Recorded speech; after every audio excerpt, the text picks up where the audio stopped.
We discussed the backup team's primary roles, those first on scene guys, and what their responsibilities are. When you and I arrive as the primary secondary rescue group, once we get on scene, we want that quick assessment from our backup guys, ICE and victim. And then quickly, we'll divvy up which one of us are primary, which one of us are secondary.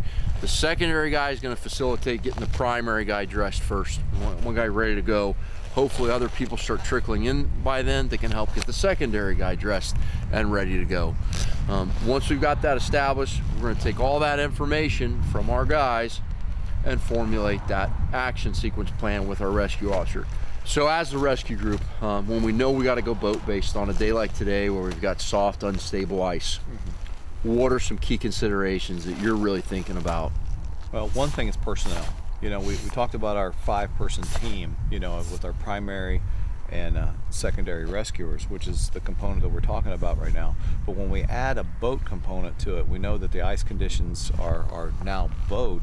We have to get our boat operator, our person that's his skill set, that's his job, his responsibility to use the boat, to gather the equipment, to make sure we pick the right apparatus, a right boat for this application.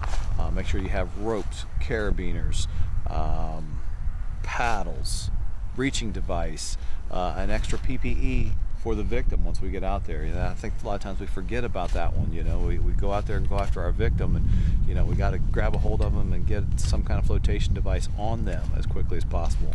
And those are the key components for that person. So getting a few more people on the scene is critical to help get the boat ready. You know, whether we have to inflate it or whether we're having an aluminum hull John boat or whatever the boat we're going to use, you know, we have to get that boat ready. And again, we have to think about the access. Well, where am I going to put this boat at? Do we have a nice environment here where we got a really soft, easy bank to get the boat down into the position?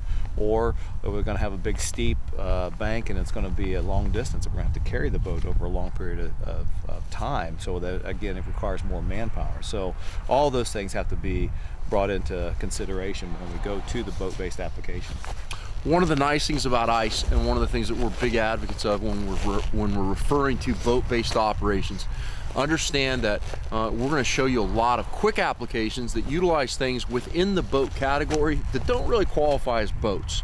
So if you can use a rescue sled, a RIT sled, some type of personal-based buoyant device in an ice application, it's safe, it's effective, and it's 10 times faster and less manpower intensive than pulling out your full-size boat, whether it's John or inflatable. Absolutely. So we're going to hit all those options, and we're going to kind of talk about the pluses and minuses of each of those as a rescue team.